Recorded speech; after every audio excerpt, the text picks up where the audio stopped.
Hello guys, talking to Mjurunga chenyu chama secret na confessions. I hope you are having a wonderful Wednesday. Kumatimana inika kwa muri satatanga nyaya dzatinadzo nhasi ndokukurudzirai kuti murambe mchitumira nyaya dzenyu handiti panamba iyi. Mukasatumira zve hatizowani content. Ndakauraisa mukadzi wemunhu tete. I just want to come clean nezvandakaita 2 years back. Ndiri a 40-year-old man ende ndinogara kuUnited States. Nditori a citizen. Ndakakurira kuZimbabwe ndikazowana opportunity to cross the seas. Ndakashandawo nesimba ndikaopenawo marestaurant nemalodge muZimbabwe. Zvese izvi kugadzira retirement plan kuti kana nyama dzava kucomplaina in the near future ndinenge ndine a fallback plan yekutiwo ndigozowanawo pekutangira. Tete vashoma vehama vanoti kana musana wabhenda, especially kuma first world countries, vanogona kuzokutora vogara newe vachikuchengeta. Vazhinji vanokuendesa kuma care homes unogara ikoko mainly because of the busy lifestyles that we lead kunoku. I was once married ndatova ne grown up son atova ku college. The wife remarried and moved on to another state. So for one of my visits to Zimbabwe, kuzoona kuti how are my businesses doing, I met this beautiful woman, Anonzi Tandiwe. Pandakaona Tandiwe, I just knew that she was the one for me. Ndakamu approach her and never told her that ndaigara miri kwemakungwa. I just wanted her to love me for who I am, not for what I have. Ndakavunza Tandi kuti ainga karorwa here. Akati aive in a situationship nemurume wake. They were on and off, and currently yave off. The husband was a pain in the ass. Kwaingova kugarira vana. Situation ya Tandi anti yakandirwadza sekuti I was once in the same situation as back with my wife, being stuck in a loveless marriage. Asogara kuitira vana. Ndakagara muZimbabwe for about 3 months and I was convinced kuti ndoda kuzomita Mrs. and their relationship was going nowhere. So let me go back to work. Ndimonounganidza some monies. Pandinodzoka, I was going to wifey. That is how sure I was of Tandi. Time flies auntie when you are having fun. Pasina nguva ngani, it was time to say goodbye to my love. Ndipo pakatoziva kuti I was diaspora based. Takaita na goodbye and I promised her that I would be back for her. Nguva yakafamba na Tandi would talk on the phone. I come to Zim on a yearly basis just to see how things are going. Dina manager on the ground zvangu, but at times zvinoda kuti munhu ambosimuka achizvionera kuti what's happening. Gore rakapera and I was going to see my love again. Ndakatenga utuma nice twatandi. I wanted to surprise her, so handina kutaura kuti ndiri kuuya. Ndakasvika kuZimbabwe paya anti kwakufonera Tandi ndikamudza kuti nainge ndalenda the previous night and aiziva kwataisangana. If you remember, ndamboti ndine malodge nema restaurant. Akati kuti so pane imwe favorite yangu and aiwanzogara hangu kana ndiri local. Tandi came and we had a good time together. Musiwo ndakamudza kuti I'll be sending team yangu yevanyaya kumba kwavo. Akandudza kuti ainge decide kupa marriage yake imwe chance. Kana zvichinge zvazoramba for the last time she was going to walk away. Tete was devastated. Asi ndaigoita say hapana, though we had a good thing going on and I was sure kuti relationship yedu yaifamba in the right direction. Akaonekwa Tandi and drove away from kwandaiva ndiri. Tete pain yandakanzwa haitsananguriki. Ndakasara ndikaona hangu TV nekuti hope dzaiva dziri kure. Ndakazorara I think kuma AM. Ndakazomuka ndoona paFacebook paine a story of a young woman who perished in an accident. Dzaiva news head on collision and vanhu vacho vakaita an accident navo vakatesa. To my horror, it was Tandi. Accident iyi ainga aiita achibva kuzondiona sekuti accident scene yacho was just 5 kilometers from where I stayed. Ndakabatikana zvekuti nokuti ndaifila guilty. Dai ndisina kumbobvira ndafonera Tandi kuti auye kuzondiona. Accident iyi could have been avoided. Ndakatenda hangu funeral yaTandi. It was just said. Akasiya vana vadiki vatatu. Ndakavaona vakamira nababa vavo. Umwe moyo wakambonditi ndiende ndinoita come clean kufamily yake.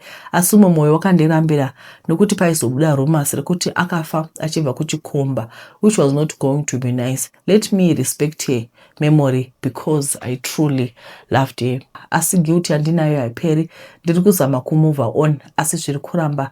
Kufa kwaThandi kwakasiya denti mumoyo mangu. Chero divorce yangu with my first wife haina kumbondirwadza zvakadaro. Tete, I feel like death yaThandi is on me. Ndakaurayisa mai vevana, mwana wevamwe vabereki, ndakaurayisa mukadzi wemunhu. Ndio nyaya yekutanga yatawana iyi vari kungochema kuti vakaurayisa mukadzi wemunhu nekuti vakanga vari murelationship nemudzimai uyu. Zvakaoma hazvo, saka vari kungoti everyday nobatikana chaizvo. Regai tiverenge nyaya inotevera. Zvakatangira pacrusade. Tete, mukati meupenyu hwangu ndaita dambudziko, asi dambudziko iri ndoziva matangiro aro, asi maperero awo ndiwo handisiri kuziva. Rangu dambudziko rakatangira pacrusade. Muguta randinogara makaiswa posta ekuti kuri kuuya prophet ane mbiri kubva kuGhana. Kungoti cheu wasangana neposta, kungoti pote rimwezve posta rakanamirwa papole remagetsi. Tete, first ndainge ndisina shungu yekuti ndinoona prophet ava because ndaigara ndichizvibvunza kuti why advertising. Basa raMwari romboda kushambadziro here sezviri kuitwa? Handiti vanhu vanotevera mabasa emunhu here? Chero pacommunity WhatsApp group yandinotevera ndiyo yaingovawo nyaya same yaprofeti vane mbiri vakabva kuGhana. Chipo muvakidzani wangu ndiye akazoita kuti ndiende achindikurudzira achiti anga abva pamasocial media handles aprofeti aya vaipisa ende matestimony avo aiita kudirana. Akabva andiudza kuti problem yangu aiva masmall pana profeti. Tete, ndakagraduata 2015 kusvika profeti vauya 2024, asi basa harina musoro ndainge ndisina kumboita. Despite graduating in first class, haina zvainge yandibatsira sekuti macertificate aingotoita dust ari pasi pembedha. 9 years dzaisava dzekutamba nadzo, uye kana uchiwana basa unowana zvibasa zvisina kana nemusoro wese senge stock taking. Apa iri temporary futi. Chipo wakandiudza kuti denga rinobetsera nozvibetserawo, besides taisainda kun'anga ka plus transport aiva mahara. Chipo wakandisimbisa taizotorwa nemabhazi todzoswa nemabhazi. Saka ini ndaingorwadziwa nekungogara chete. Ndakaona Chipo aine point. Kusaenda crusade was not to change anything in my life. Saka ndakazoti regai ndiende. After all, hauzivi chakakodza nguruve ka. Crusade iyi yaizoitwa for 3 days. Mabhazi akauya zvechokwadi achiuya kuzokolekta vanhu pama collection points. Pawaitorwa ndipo pawaisiya. Takaenda naChipo kucrusade kuya. Tete, kana tazogara vanhu vane nhamo munyika. Prayer line yange yakazara with people from all walks of life. Vanorwara vari kutsvaka mbereko zvingodaro. Takatowana kumberi kwazara, so ndakazogara nechekumashure naChipo. At least paive nemaCTV anga randomly placed. Even though taiva kumashure taiona zvaitika mberi. Muprofeti weGhana akazosvika pava nechinguva achingopinda muhoo, vanhu vakaita murirakatira vachidona. Chipo aingojamba achingoti ndakuudza chomi, munhu uyu ane zodzo. Profeti ndichamuti Profeti Gia aitaura nechirungu, pane munhu aiturikira nechishona. Nyaya yaitaura ndeyekungoti receive your miracle and the world would go crazy kuita senge vanhu vabatwa nemagetsi. Prophet's time yakazosvika. Tete, vanhu vaiprofetwa different things. Tete, zvakabva zvanzi I see an angel, ndikadanwa nesename. Ndakamhanya ndichienda kumberi, ko it was an honor kuita kunhongwa kuchaunga chakadaro. Prophet Gia vakandisa maoko pamusoro wangu. Tete, ndakanzwa rimwe zipower richiuya pandiri, ndikafunga kuti ndiyo anointing yacho. Ndakadzokera kumba Tete, asi ndainzwa kuti pane something chiri pandiri changa chisipo previously. Tete, ndakanga kutaura kuti pandakadanwa kumberi kuna prophet hapana zvizhinji zvakataurwa, asi kungoiswa pamusoro, maoko pamusoro nekungoti I receive my miracle papa. Ndakadzokera kumba paya ndikavata, ndikanzwa kuti pasaidi pangu pane munhu. Dambudziko riripo nderekuti munhu uyu handimuoni, asi Tete, ndati ndiri kusangana pabonde nechinhu chandisingaoni. Dzimwe nguva ndinozopatika ndarasa mvura dzepabonde dziya, asi physically ndisingaoni kuti chii. Mukomana wangu aida kundiroora Tete, akangoita disappear into thin air. Since then handisati ndambopinda murelationship. Chero murodhi chaimo hapana anondipfimba Tete, kunge senge ndakakandwa munyama. Tete, ndakambozama kufambira nyaya idzi, ndikaudzwa kuti ndakapiwa chikambo ende ndakatochigamuchira. Tete, ndakabva ndaita flashback crusade ndichitoti I receive papa. Pandaifunga kuti ndiri kupiwa munana, ndaipiwa munana wechikambo chichanditambudza. I look too old for my age. Ndava kutonzi mother mastreets. Apa handina kana body hombe.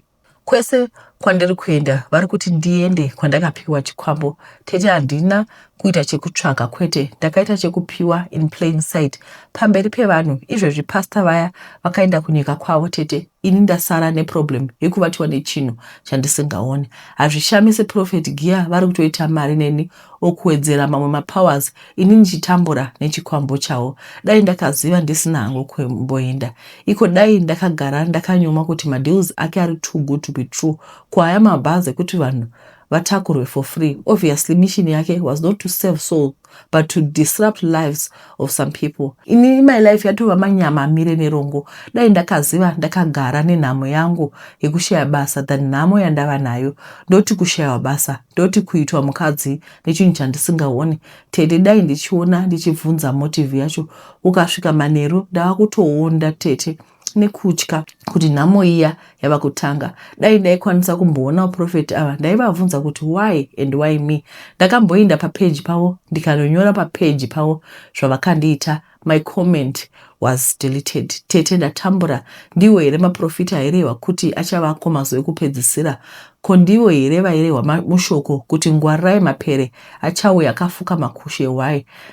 Ndinogarozvibvunza kuti saka ndizvo zvaanoita here pamakrusade ake ose, kufamba achiita distribute zvinhu zvake to unsuspecting crusade goers, zvichireva kuti mapowers ake haasi edenga asi emushonga. Ndatambura nechinhu chandisingaoni, ndodiiko?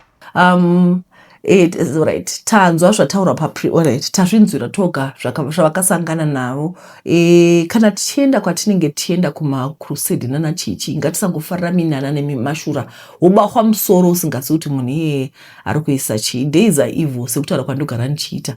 Vanhu vazhinji vari kubata mishonga. Vanzi kwai havasi vese vanoti Mwari Mwari. Handiti tozviziva izvozvo. Ngatidzidzei kuti patichida kunoona munana paya ngationei munana, asi when it comes to you iziva kuti ininika ngatimbomirai because unoiswa zvinhu. Saka munongosiyawo macomments mungotaura kuti chii chavangaita. Regai tipinde panyaya inotevera Satanism paboarding school. A few years ago ndakaenda kuboarding school. That time it was exciting for me because form 1 to 4 ndaiva muday scholar. Apa uchikwira makombi commuting to school. Saka mama vangu vakandiudza kuti vakadzidza kuboarding school, and as a child I wanted to experience that, uchidzidzawo kuva independent. Ndakaenda kune imwe boarding school iri kumachonyonyo kumaNyikaland. Mudining room chaimo maitopinda mubudzidzi chidya chingwa chinenge chasiyiwa nemabhodha. Tainzi titsvaire mudining room. Ini zvekutsvaira ndasingazvigoni because ndakakura mucarpeted imba ndichishandisa vacuum cleaner. Ndaive ndisingagoni kutsvaira. Ndipo pandakazorealize kuti ndaitori kamusaladi kikiki. Vanhu vaitondiseka kuti ndiri musaladi akaita sei asingagoni kutsvaira, asi vanhu vaisandinzwisisa background yangu. The diet by boarding school was different from back home. Taidya sadza necabbage, at times matemba, zvichingodaro. So pachikoro apa paidzidzwa zvakanaka, ene nini naturally pachikoro ndaimiramira. Every Wednesday and Sundays taenda kuchurch. Chikoro ichi chaive nemandau speakers akawanda, and at first, and coming from a pure Zulu dialect to a Ndau dialect was just crazy. At first I struggled to get kuti vanhu vanenge vachiti chii. Ndakazoita catch on ndatwa form 6 ndipo pandakatanga kunzwisisa some of these things they were saying. So kuchurch was a bit boring for me. Saka Sunday paiparidzwa I would sleep because vanhu vanga vasinganzwe language inenge ichitaurwa. Tete zvakaitika ndakabva ndaita ushamwari nemusikana wandichati Sekai. Tete Sekai taiurirana zvokuti we just clicked. Aiva munhu ainge ari nice, tichiita zvechikoro, tichigadzira time yekuverenga, tichingotaurawo tunyaya twemateenagers. You know tete kwataida kuzoshanda nekuzororwa zvakanaka. Naturally I'm a dreamer, so that time ningati I was not prayerful. Ndipo pandakasangana neincident yekuti ndakarota Sekai achida kundipa ropa. Yaive second term form 4 achiti huya timwe ropa rinonaka. Saka kuhope ikoko ndaibva ndaramba ndichiti zvauri kuda kunditisa hazvisi izvo. Saka dream iyi yakaramba ichidzoka for some time zvekuti ndakasvika pakufunga kuti Sekai aimuka usiku asingabhariri machira kana kuti aida kundijoinisa Satanism because muhope imomo zvaitaurika zveSatanism. Saka kuhope ikoko tete ndaipedzera ndava kumutiza ndichiramba ropa raida kuti ndimwe. Saka ndakabva ndatanga kuavoida Sekai uya in real life ndichingoita zvekumuavoida pachikoro kusvika ndisati hatutambi naye. Tete ndava form 6 kwakauya malower 6 were just unruly, misikanzo yainge yakawandisa. Pakabva pauya musikana uya aindifara ende ndichingomfarirawo ainzi Melinda. Takabva tatanga kuwirirana since ndanga ndasiyana naSekai ndisingachatambi naye. Takatanga kuwirirana zvakanyanya naMelinda, we the same upbringing, like the same music. Mazuva andakatanga kuwirirana naMelinda, prayer life yangu yakabva yadodzikira tete zvekuti kuenda kuchechi chaiko ndaive ndisachade. Ndaive ndopota ndichihwanda kuenda kuchechi, asi zvese izvi handina kuzvirealize kuti zvakatanga kuitika mushure mekunge Melinda apinda mulife mangu. Ndaingofunga kuti musikanzwa plus iye aitondifurira kusaenda kuchechi achiti language tainge tisinganzwisisi. Saka aipota achinditsvaka asi ndainge ndakutoita zvaMelinda. Later on uri musi weSunday takafurana kubhanga chechi. Melinda kanditi aida hangu kuita hang out muroom mangu. The previous week tete ndainge ndarota ndichikisana naMelinda asi ndakafunga kuti dzaingova hope since the previous week kwainge kwabuda song yaKaty Perry yainzi I Kissed the Girl. Saka ndakangofunga kuti zvinhu zviri mubrain mangu. Takabhanga chechi paya tete. Melinda akabva uya muroom mangu ne2 vakomana, Shelton naKuda. Saka ndakatofunga kuti auya naShelton because aiziva kuti ndaive necrush naShelton. It was a girl sorting another girl out. To my horror tete Melinda akabva atanga kukisa naShelton. Ko ndakutobvunza kuti how come, because she knows how I felt about Shelton. Ndichiri pakushamisika kudaro akabva atanga kukisana zvakare naKuda at the same time. So it was Melinda kissing two birds. Ndakabva ndabuda muroom muya pissed ndikazviendera kulibrary hangu. Ndakanzwa kwakunzi munhu wese aidikana kuchechi as soon as possible. Tobva tamhanya kuchechi. Tete ndakamhanya muchechi all confused kuti chii chiri kuitika. Tete kuchechi kuya ndakasvika vanhu vachimanifesta the school was full of Satanism. Vamwe vaimanifesta vachitotaura kuti headmistress vaiva musatanist, matron vaiva musatanist, vaiva muroi. Vaitotaura maleaders avo including maprefects anga aiswa at that time.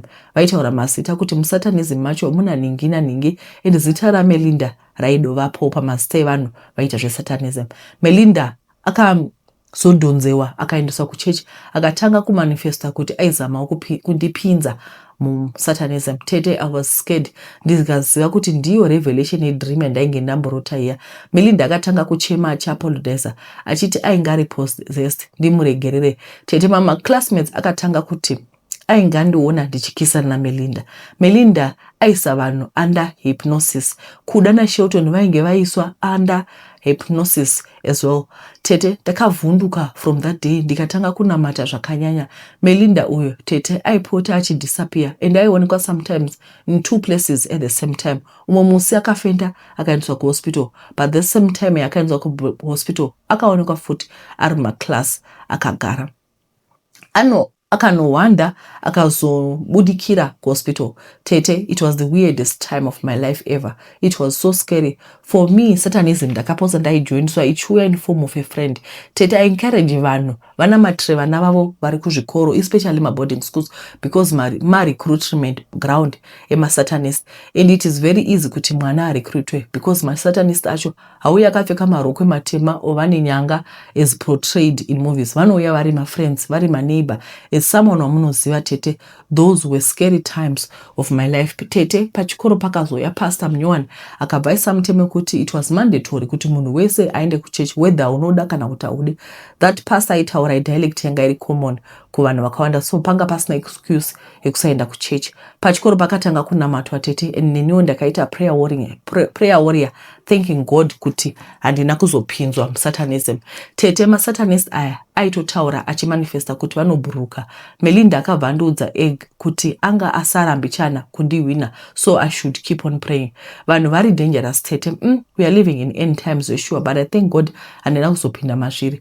Ndakazoudzwa kuti ndirase zvese zvandainge ndapiwa ndapiwa naMelinda endakabva ndarasa zvose zvandainge ndapiwa. Tete vanhu ngavanamate, vanamatisisa. Pachikoro ipapo pakanetsa satanism, maabortion akaitwa tete akawandisa, vanhu vachiitisana nhumbu. Unoshiya kuti when and how tete, but I guess it was just I guess the place was just unclean. Zvikoro zviri kuvhurwa next week patinoendesa vana vedu kumaboarding. Iyi ingori chenjedzo. Let's learn to pray for our children. Let's pray for their friends. Because hautozivi kuti mwana wako achanotamba nani, vanopiwa maringi. Unotoona vana munhu anotodzoka chikoro ane ringi oti my friend gave it to me. Usingatozivi kuti ndiko kutanga kwema-trouble ikoko handiti. Saka let's always learn to pray for our kids. Even vari kuchikoro munamato kaudi GPS. Unongoudza Mwari kuti Mwari chengetai mwana wangu. Mwari vari kudenga vanoziva, vanotomuloketa, vambodi kana GPS. Imi hanzi God is omnipotent, God is omnipresent. Mwari varipo, is there everywhere at the same time. He's in Canada, he's in Zimbabwe, he's in Botswana at the same time. Mwari havalimitiwi nekuti kwai vari kuboarding kunyazura. Hakuna zvakadaro. Let's learn to pray for our kids. Handiti zvandakuita manjika regai nimboendesa mwana kwachiropractor ndiri kudzoka akabuda bhonzo kumusana, saka appointment yangu ndeya 9 o'clock. The time is 8:33. I'll be back and finish up toverenga nyaya inotevera. Alright, tadzoka regai tichitanga kuverenga nyaya dzedu. Ndisada kuverengerai nyaya yenyu, ndangada kungoti bedwe ndangada kungotaura kuti kuvanhu especially vakaenda kuUK nemaCOS makamboona here kuti upenyu hwakashanduka from apa kuenda apa. Kwai waitata lapa waibeka lapa. Upenyu hwachinja maakudhiraivha mota dzakanaka. Kwai dzimwe motochaja nemagetsi takawa kudaro kuti upenyu hwanyu hwanakisa fani. Even vana makumusha uko upenyu hwavo hwakutoratidza kuti aiwa musikanaka kuti mukomana ari kuUK. Saka ini ndiri kungoti when all has been said and done, isusu toda kuti zvose zvingora, all aspects of your life should be in order. Zvakwamwari zviri muorder, financially zvinhu zviri muorder. Zvakare tiri kungoti hatidi kuzokuitirai magofundme. And handisi kuti pane anyone is dying. No one is dying. Asi ngatingogadzirirai because in the end tose hanzi 100 years from now tose tinenge tafa. Saka ndiri kungoti veduwe musakangamwa zvekuenda kudiaspora insurance. Mugadzirire vana mama, hanzi zvoni mavaka dzimba dzakanaka kuno vanhu vari kudiaspora muchivakira maparents. Chigadzirawo namama muvaisewo pama funeral cover inonzi diaspora cash plan, kuitira kuti if anything happens hapana sentirenyora muri kumbobvisa bhosi mune magara makarongeka kare, kungopiwa keshi yenyu kubva kudiaspora motoita zvamufanira kuita. Nditi inzira yedu tose. Alright, regai tipinde munyaya inotevera. Simba here tete, mukati meupenyu tinosangana nezvinhu zvinoshamisa, zvinokusiya wakaoma mate mukanwa. Tete, mudiwa wangu, murume wangu akaurayiwa nesvosve chairo. Tete, ndipo paunoona kuti vanhu havana chakanaka. Uzvishandira nesimba rako, unoroyiwa. Uite zvekuromba zveunoitwa munhu akashata. Tete, zvechokwadi munhu mutye, mhuka yemusango ikava nani tete, nokuti unotoziva kuti imhuka iyi ishumba inotokuruma. Wotogara waziva kuti stay clear, danger ahead. Ini murume wangu moyo takatengawo plot redu, takaona kuti muvhu mune mari, saka ndakashanda nesimba tikatenga pedu panonzi pedu. Takambotanga tiita rent land tichirima, tikazobharangidza mets dzedu tikaona kuti chataita hapana, taingotendera panzvimbo imwe chete. Saka takazoshanda nesimba tikatengawo panonzi pedu. Ini navamoyo murume wangu worked hard to be where we wanted to be. Murani ndaitozikanwa nedress rangu raive Sunday best. Munoziva the most dangerous creature pano pasi munhu. Vanhu vaitoseka vachiti munhu angatadza kuchena sezvinoita vamwe, hatina musha pano panyika bla bla bla netumwe tunhu twakawanda wanda. Ini handina kuda kuzviteerera nekuti ini nababa D vamoyo tainge tine chinangwa chataive tinacho. Mbichana kutsenga kwedora tete, takatanga kusimudza karaundi tichivaka Wanikwe main house. Ngoro tractor zvingofamba zvakadaro kudzamara tatengawo mota inoenderana nekumabvukocho kwataigara. Tete, mungazoziva kuti paruzevha here pamusha panga pava nezvese kubva kusola kusvika kuboho. Tainge tisingachamiriri mvura yekudenga yaMwari, asi tainge toita madiridziro embatatisi, muriwo, makabheji, mabura nezvimwe zvakasiyana siyana. Upenyu hwaitoindika sefani sekuseka. Rimwe zuva chitori chirimo tete, taive takatotandara nababa D. Baba D vakangosimuka zvekuvhunduka zviya, vakati pane chinhu chainge chavaruma chepachidya apa. Sezvo panga pasina vanhu, baba D vakatokurura tishoti vangu vakapfeka, tikawana varumwa nesvosve. Vakaritsvanya svosve riya, ndikatoseka kuti baba D mungachema svosve chairo. tete takatavata kudai ndakanzwa murume mukuru ochema achiti gumbo rake rairwadza, kunodai gumbo rakura kuita zinzou. Tete ipapo murume mukuru aingobongomora mberi kutochema nepain chaiyo. Ndakamutsa mota ndikamhanya kuchipatara nababa D. Vana mukoti vakabvunza kuti chii chainge chaitika. Ndikatsanangura kuti baba D vainge varumwa nesvosve, maordinary svosve chaiwo atinongoziva tese. Tete painge paruma paya painge zvinopava kubuda mvura, gumbo risati ratarisiki. Vana mukoti tete vakaedza nepese pavanogona napo, asi zvakakaona n'anga. Murapo achida baba D vakashaika mambakwedza. Kufa kwababa D kwakashamisa vanhu vose. Munhu avainge vaona zuro masikati ari mutano asina kana panorwadza, mangwana chaiyo atounganirwa chatova chituna. Hama dzababa D dzakafamba kuti vanzwe kuti chii chainge chauraya amai avo. Uroyi ndihwo hwakabatwa tete. Hanzi akasvika akati ndaisakanga tagara munzvimbo tisina chinobatika. Tete ndaisatenda mune zveuroyi izvi, asi kubva ipapo ndakatanga kutenda mazviri. Regai zvichinzi kune nyoka dzevanhu, kiti dzevanhu nemasvosve evanhu. Tete murume wangu akaenda kwamvigwa nebwe nekuda kwesvosve chairo. Zvimwe pada mumeso medu taiona sesvosve, izvo chaitova something big chainge chatumwa nevanhu vanomuka usiku ava. Ndakazotengesa hangu ploti iri ndikanotsvaka stendi ndikanotanga upenyu hutsva, asi tete munhu mutyei chaiko. Ndinorohwa nehana ndichifunga kuti baba D vakatoenda, baba D vakarumwa nesvosve, svosve rikavauraya nekuda kwekuti vaizvishandira. Uzvishandire usingabati mushonga zvinourayisa futi nekuvengesa. Zvakaoma hazvo. Ndizvo zvandakasangana nazvo izvi. Tete kuzvitaura kuvanhu vasingazivi nyaya yacho unoita senge uri kutaura ngano. This is very sad.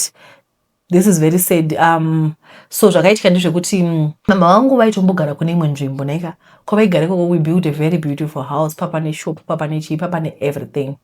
Asi vakatama kwakusingagariki. Vakatama sezvavari kungotaura izvozvi. Unoona zinyoka mumba rakati dai, unoona vakagumbo ringoita ungera kunonzi chii chitsinga, vanongoita chitsinga, vakatoita chitsinga vasachagoni kufamba, vakambosvimba dumbu, vakambodidi. My mother is a Christian, munhu asiri suspicious, asi vakatama. This is real. Tofanira kugara tichingori hyper vigilant because panze apa pakaipa. Pane nyaya inotevera, regai tione. Alright. Pane nyaya ndakatumirwa nezuro. Tete makadini henyu ndiri musikana ane 24 years. Nyaya yangu yakamira yakadai. Ndakaberekwa paChipare. Baba vangu vaive ne3 wives, tichigara pasemiadi papo. Asi mumukura ndakanzwa kuti baba vangu vakashaya ndiine mwedzi, meaning taingogara pamba painge pasina baba. Mukuzodzwa mukufamba namai vangu, kwaingonzi mwana uyu musikana uyu ndiye akaurayisa baba, nekuti ndiye oga musikana pa16 boys. Ndichisanganisa mabrothers angu vakazvarwa nawo 2. Ndaibatikana tete ofichimai vangu vakaroorwa nababa vangu vaine mwana 1, my only sister. Apa taigara kumasvingo. Tete mama vakadeedzwa kuna mainini munina wavo, tikabva kumasvingo tichienda kuBulawayo kuya. Apa ndanga ndava grade 2. Life was very tough, I don't wanna lie. Mama vaitengesa mafriziti mugodhini imwe rengi kuti tirarame. Ndakadzidza pasina fees kusvika grade 7. Mama kwakutsvaka nzvimbo kwakushaya. Kukana zvitotsva mari dzavo vanoda mari yefees. Apa mari yekutora mari dzavo hapana. Mama vakatoenda kucollege mwanangu. I was happy but said kuti handina zvakakwana mabhuku chete. Tete sori yenyu ndombonyora ndichichema. 2016 budhi vangu vakuru vakangorwara zvisingadzwisisiki, kwakusenga mabhegi avo kuenda kuna tete kumamisha chaiko, zvikanzi ndauya mundivige pano kana ndafa. Within a few weeks budhi ndiye sarai. Tete upenyu uhu, I don't think I will recover again. Takachema budhi. Pasina 1 month budhi vangu vechi2 vakaita mwana wavo first born. Tina mama tikakwira kuenda kuBulawayo, tikagara ikoko kwemwedzi. But mwedzi iwowo handiukangamwe zvangu. Mama vakati handi kuna mainini vako vaya vekutiunza kuBulawayo. Tikaenda tete, takafamba kubva kuLobengula West kusvika kuNgeta netsoka. Tagara day kwakudzoka. Mama vakatanga kuti mudumbu ndokutanga kurutsa nekurutsa. Maiguru vangu vachingoti nhai mama chii? Kwakudorwara serious paya. Kwakuendazve kwamainini kuti vavapepe sisi vavo kwakutoita wese. Kumba kwana mama vangu ndichangoti kuChiredzi ndiko kwavakaendeswa ikoko, ini ndikasara tete. Ndasara kusina mai akwendi. Tatoenda kune mumwe munhu anoshandira ndimai guru vangu, muroora wamainini tete. Ndakasimudzwa pazere vanhu zvikanzi, waiziva here kuti mai vako vanonokerwa? Ndakachema kozi ndaiziva condition yavanga vari. Ndabva kuya tiri murodhi, foni yakarira, udzai Shingi kuti mama vake vati akwire. Ndakakwira ndikasvika ndikaona mai vangu vasara musoro chete. Apa bhodhi vangu nemukadzi wavo variko kumba kwavo, and I didn't care about anything nekuti naivo vai vakambopa mama stress kusvika vastroka. Back to my story, mama vakazorutsa ropa tete kwakuenda kuchipatara ndiye Sarai. Apa vangosiya nabhodhi ne2 months chete kwakutevera havo mwana wavo. Handina kuchema because I couldn't believe. Mazuva akapindana ndikatorwa nabhodhi tete, ndikaona chisionekwe. Zvakazobuda pachena kuti amainini ndivo vakaisira mama poison. Mai guru vangu vaindirarisa panze, vakanetsana nabhodhi vangu. Chinhu chakazondirwadza kuti vakanetsana zvikanzi payadi pano handimudi apa. Kuma 12 kwakufamba kubva kuLobengula kusvika kuGwavalanda. Kwandaiva ndaenda kuGwavalanda uku kumba kwaba munin'ina wababa wekune imwe imba. So ndakaenda ikoko, mama vaivepo, ava vaive nerimwe namai guru vangu vaive neutsinye. Ava kwakaedza ndiripo panze ndikagara 3 days. Vaingomuka voita basa ravo vasingadi ndiro dzavo dzibatwe kana mutsvairo, vachiti zvinhu zvavo nevana vavo. Bhodhi vangu vakatevera after 3 days. Kana kumboudza kuti uri right, kana kubvunza kuti uri right here, no, he didn't care. Kana ka1, kana kuti wakafamba usiku distance yakareba wega, hauna chaukaona here, no, havana kubvunza. Ndakangonzi hande kumba. Takadzokera kumba kuya next door vachingogara kunditi, naiwe mwana haukwanisi kuenda somewhere. Ndovati somewhere yacho ndipo pano, cause kuti ndiende kuna sisi vangu vaive munhu airarama achipindawo mubhawa, ndiye munhu aitombopa mama mari, but since ndagara nabhodhi she didn't bother. Vakangoti maybe ndigere mushe. Ndakazongoti rimwe zuva mukufamba ndatuma kumashops kwakusangana nemamwe mamai eMuraini. Vakati wadi wambozama waenda kurenera kuseriko, kune munhu anotsvagira vanhu mabasa. Ndakadzokera kumba ndichifunga kuti makore angu kuti kana 17 asati ndasvika ndotogwa nani. Useni ndakamuka ndikangobuda ndikaenda kuya wanikwe kune vanhu vakawanda vanoda mabasa. Ndagara paya, munhu uya auya zvikanzi uyu mudikisa ngaende kwamainingi, ndobva andidirector kuya. Ndakanyorerwa house number ndobva ndaenda. Tora chokwadi amadhewa, she was a very nice person, but wenhamo ndewenhamo chaiko tete. Ndakawana mai ava vane mwana 1, vane mimba futi. Kwakupona mwana womukomana, vanga vagara vane musikana. Ndakachengeta mwana wogoreba ndiripo. Nekuda kwekushandira rechi2 mwana womusikana, ndakamuka ndikamukwidza mota school bus. Ndazonzwa mwana awa kuchikoro ndiyesi. Kuenda kuchipatara mwana hachatauri, akangovhura maziso. Apa day before zvaitika izvi, boss ava vakatetsana nemuloja kusundana zvikanzi iwe unowirana nawo ndiwe uchandiurayisa. Tete handina chandakataura chakaipa kuna mai ava. Mwana akaendeswa kuSA kwakushaika. Mwana akakwidzwa ndege chave chando kwakudzoka kumusha. Ndakanzwa hama dzacho dzoti hauna chawakapa mwana here or anything. Amai ava vaipinda guta raMwari Church. So pasina madezi ndakaona kuti no, rigai hangu ndibve pano. Ndikaudza sisi vangu. Apa sisi vangu vanga vakugara nemurume. Bankuru nasisi vakati mainini uyai kuno mugare nesu. Ndakakwira bhazi kuya ndikanogara kuya kuna bankuru vaive nekachiramu. So but my sister didn't notice kuti zvinhu zvisiripo. Apa ndakawana sisi vangu vane pamuviri kwakuenda kunopona. Tete bankuru kwakutondiudza kuti mainini imi makafanira sisi venyu. Ndikati ini ndine mukomana wangu. Zvikanzi asi mofunga ndingatadza kukurorai here. Vaive next door vakambozama kuudza sisi vangu kuti munin'ina wenyu gara naye pasi mumbotaura. Ndakarohwa nehana cause vakanzwa kunesana kwese kwatakaita nekuti ndaive musikana akakwana. Ndakarwadziwa ndidi kunyepa. Ndakatya kuudza sisi vangu cause ndaitoona kuti she's gonna be heartbroken. Ndinuyo ngoma ndiyo ndazorwara manje. Ndaizive kuti pambiri sisi vakati chimboenda kuBulawayo. Ndakakwidza bhazi ndokuenda kuBulawayo kuya. Ndikabva ndaendeswa kuna muprofita. Manje akati mai budai ndikuda kutaura nemusikana. Vakabuda zvikanzi ukurwara hako asi une mimba. Pandoda kukupa mvura iyi womwa murodhi uimwe murodhi woenda. Ndakapiwa mvura iyi namainini vangu ndokubva tabuda tikaenda. Ini ndokubva ndamwa murodhi. Tete ndakarutsa ndisina kwandakaenda nekubleeda same time.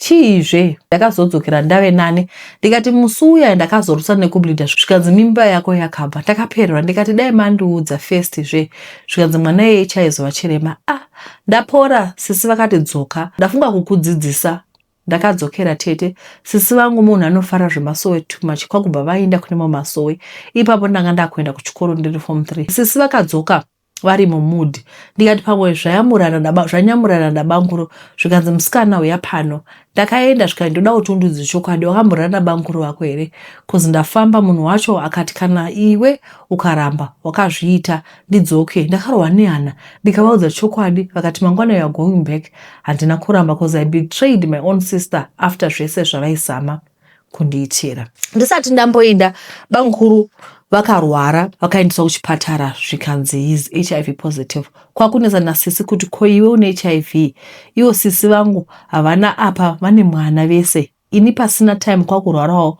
kwakuendeswa futi nasisi vangu I was HIV positive ndakarwadziwa kusvika pabhonzo but chekuita painge pasina. Sisi vangu vatova nevana 2 but she is HIV negative vanomwa PrEP takazotora time tisingatauri tese ini ndiri Bulawayo iwo vari kwavari kwakuzowana mukomana wangu wekujoni takafambidzana paya mukomana kuti ndimuudze status ndaitya maindu apa ndanga ndadzokera munjere riya randakambotiza kwamaigurukozi kwamainini kwainetsa bamunini vaiti bamunini murume wamainini aiti ndibatiso mukaka naime ndigovengwa kangani so mukomana uyu he came to see me I was happy but ndaive nekaused that this guy is serious but manje nemaragada angu aya ndodii akanditi kwira uye kugweru ndikati best plan ndoenda naro periods iri richazvitaurira rega ndatosvika paya mukomana akati hage zviromance ndikaona kuti apa zvakutodhakwa ndikati dai ndambogeza mufesa karama ndikati mirai ndipinde mutoilet ndikatora tishu kwakusiye kapirits kaya kunge kadona tete 2 minutes zandakapinda nekubuda mushini wemunhu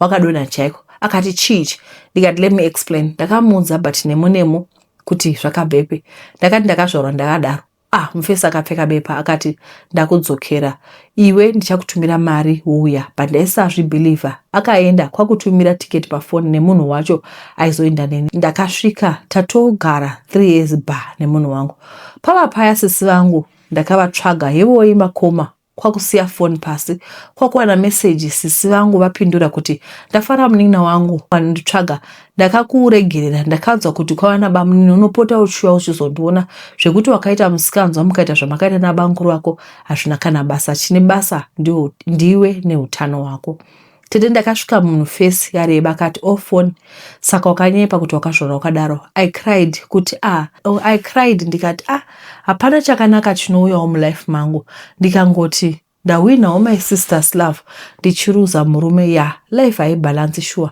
ndakabuda ndega mumba tete murume aitenga zvese but pasina bonde kana chii achiti kana uda kuenda kumusha kwenyu unondiudza ndokupa bus fare ndakabuda ndikaenda mustay in pandakaenda kumba for a leave tete I saw love in my sister's eyes kundiita sendisina kutadza handizive kuti ndomuita story yakaita sei ndomuripa here cause ini ndega I feel kuti akandiregerera asi handisati ndazviregerera awe kundishungurudza nhasi ndovonditsvaga but daka nawo handina hangu chondiravadza mwana wamai vangu kushungurudzwa kusvika ndazvikanda muromo meshumba asi chandoda kuziva ndoita sei bitterness ipere towards mai guru namainini uye ndozviregerera sei ndotenga chii ndodii kuti nditange kufila kuti mwana mai vangu akandiregerera.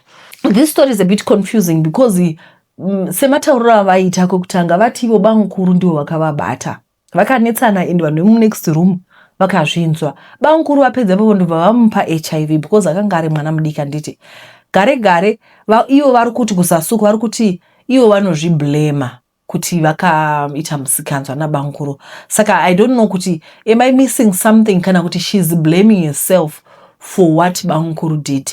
Then pane nyaya yekuti mama vavo vakaurayiwa vanonzi vakaurayiwa namainini ndio vakavapa poison kana kuri kuti ndizvo zvakaitika zvakaoma saka vari kuti she's bitter towards mainini she's bitter towards my guru she's bitter even towards bangukuru and herself pedweka saka vari kubvunza kuti ini ndoitawo sei handizivi kuti mimi munozvionawo sei. Guys munongosiyawo macomments enyu zvino ndatinetei manje zvino ndazochineita handiti regai tigumire pano pane pana mama wakanditumira message yavo yanga ine part 1 nepart 2 yandisina kuverenga. Iye mwana akazoshayika vakanovigwa mindu pamasara, hembe dzake ndobva dzazowanikwa dzakavigwa nadzo dziri mumba magogo here, something like that. Ndokumbirawo munditi hai message yedu ndaitsvaga dzafutsigwa vanhu vakawanda vanotumira mamessage. Guys, ndokumbirawo zvakare kuti mutumire nyaya dzenyuka. Ndinogara ndichitaura kuti hapana nyaya isinonzi haina musoro, munhu wese ane nyaya yake. Kune vasina usimbe titumirei nyaya dzenyu paemail address iyi kana kuti paphone number. Ndoona sekuti vazhinji venyu munotambura kutumira email, saka motumira nyaya dzenyu apa. Handiti musaregedza kuita kuti tigone kuramba tichiendera mberi neprogram ka. Imunganyarara hapana zvatetozoita. Todzoka zvakare mangwana tinenge tinadzo nyaya. Handiti musarega kusubscribe. Handisanambokudza izvi guys. Let's subscribe so that we get 200,000 subscribers this year. Kune vanhu vari kuTikTok tinokutendai nekuona kwamunoita. Mwari akuitirai zvakanaka nerudo rwamunotipa misi nenguva. Vari kuYouTube, aiwa makatikoshera zvakare, tinokudai. Hapana munhu asina kukosha pachannel pano kuYouTube nekuTikTok kwese. Tinokuappreciate. Handiti Got Milk iri kuuya next week. Kune vanhu vose vakaorder Got Milk yavo isati yadeliver, I don't want. Iri kuuya hatidli mari dzavanhu panapa. Handiti tokutendai. Muve nezuva rakanaka. Ndatenda. Bye bye.